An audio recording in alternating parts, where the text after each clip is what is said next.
Assalamualaikum warahmatullahi wabarakatuh. Perkenalkan, nama saya Pungki Diantieni dengan NPM 2019215000058. Di sini saya akan menyampaikan materi yang terakhir, yaitu upaya pemasyarakatan sastra. Kira-kira apa ya yang melatar belakangi adanya upaya pemasyarakatan sastra itu sendiri? Nah, ternyata yang melatar belakangi adanya upaya pemasyarakatan sastra itu sendiri karena pada kenyataannya tingkat apresiasi sastra di kalangan masyarakat ini ternyata masih rendah. Nah, kenapa masih rendah? Hal itu disebabkan oleh adanya beberapa komponen sosiologis. Di antaranya ada produksi, reproduksi, terus juga ada distribusi, terus daya beli dan minat baca yang masih sangat rendah atau masih sangat kurang di kalangan masyarakat. Nah, produksi di sini tuh apa sih? Produksi di sini adalah penciptaan karya sastranya itu masih sangat kurang. Terus reproduksi di sini adalah penggandaan atau memperbanyak karya sastranya itu masih kurang juga. Lalu distribusi penyebarannya itu juga masih sangat rendah. Nah, lalu upaya pemasyarakatan sastranya ini melalui apa? Nah, melalui Gema Rame. Nah, Gema Rame itu sendiri adalah singkatan dari Gemar Membaca, Rajin Menulis. Nah, Gema Rame ini dianggap sebagai salah satu upaya yang tepat untuk menjadikan sastra sebagai bagian paling penting dalam kehidupan masyarakat. Nah, sebenarnya prinsipnya untuk jenis kegiatan ini sasarannya itu bisa siapa saja, universal. Tapi yang paling tepat itu adalah untuk pelajar. Kenapa sih yang paling tepat itu untuk pelajar? Karena pelajar itu relatif memiliki kejernihan pikiran dan peluang untuk berkembang dan sekaligus menjadi penanggung jawab di masa depan. Seperti itu. Oke, yang selanjutnya penerapan Gema Rame itu seperti apa? Nah, penerapan Gema Rame ini sebenarnya beragam ya teman-teman.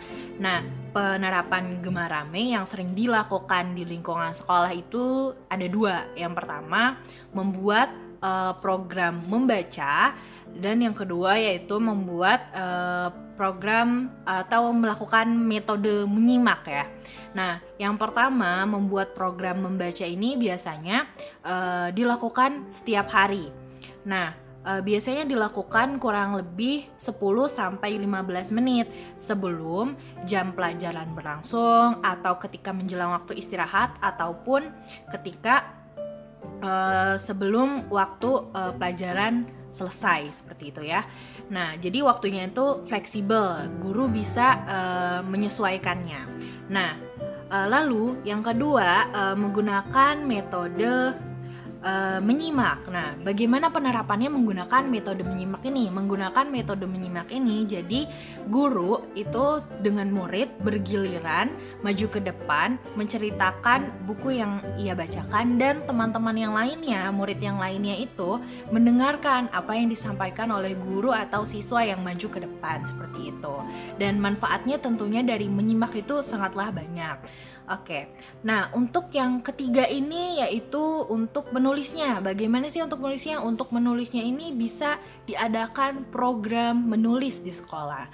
Nah, bagaimana penerapannya atau pelaksanaannya? Penerapannya atau pelaksanaannya itu untuk program menulis tentunya masih sama setiap hari, yaitu bisa secara individu ataupun bisa secara berkelompok. Kalau secara berkelompok mereka dapat berdiskusi antara siswa yang satu dan siswa yang lain, bertukar pikiran.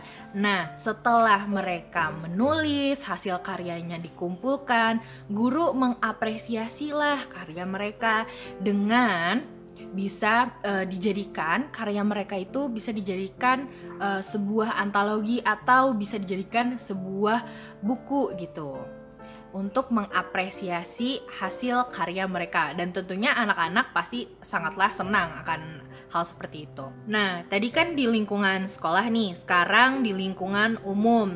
penerapannya di lingkungan umum yang pertama tuh di lingkungan kampus ya. Nah, pihak kampus dapat menambah frekuensi kegiatan sastra berupa kegiatan seminar, terus lokakarya, bedah buku, lomba menulis, terus juga ada lomba membaca puisi, lomba bermonolog, dan kegiatan-kegiatan lainnya yang bersifat umum. Jadi tidak hanya mahasiswa atau mahasiswinya saja yang bisa mengikuti, tapi yang dari luar juga, masyarakat dari luar atau orang-orang dari luar juga bisa untuk mengikuti kegiatan tersebut.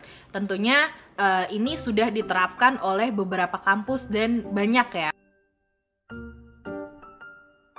Lalu yang kedua, menyediakan buku-buku sastra di ruang tunggu, hotel, bank, stasiun, bandara, dan tempat umum lainnya.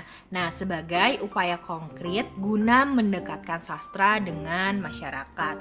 Bahkan sekarang di Bandara Soekarno-Hatta sendiri sudah ada pojok baca, teman-teman. Jadi seperti perpustakaan kecil gitu untuk penumpang yang lain yang datang ke bandara untuk menghabiskan waktunya di sana untuk menunggu kerabatnya yang akan datang atau yang mengantar kerabatnya yang datang, dengan mengisi waktu luangnya dengan membaca di perpustakaan yang disediakan oleh Bandara Soekarno-Hatta di sana. Dan juga tentunya tidak hanya di bandara, mungkin di tempat-tempat umum lainnya kita juga sering melihat ya adanya pojok baca itu tersendiri. Oke, sekian materi yang dapat saya sampaikan. Semoga apa yang telah saya sampaikan tadi bermanfaat bagi saya dan teman-teman semua. Kurang lebihnya mohon dimaafkan jika ada kesalahan dalam bertutur kata. Di akhir kata, bila ada sumur di ladang, boleh kita menumpang mandi. Bila ada umur panjang, boleh kita berjumpa lagi. Wassalamualaikum warahmatullahi wabarakatuh.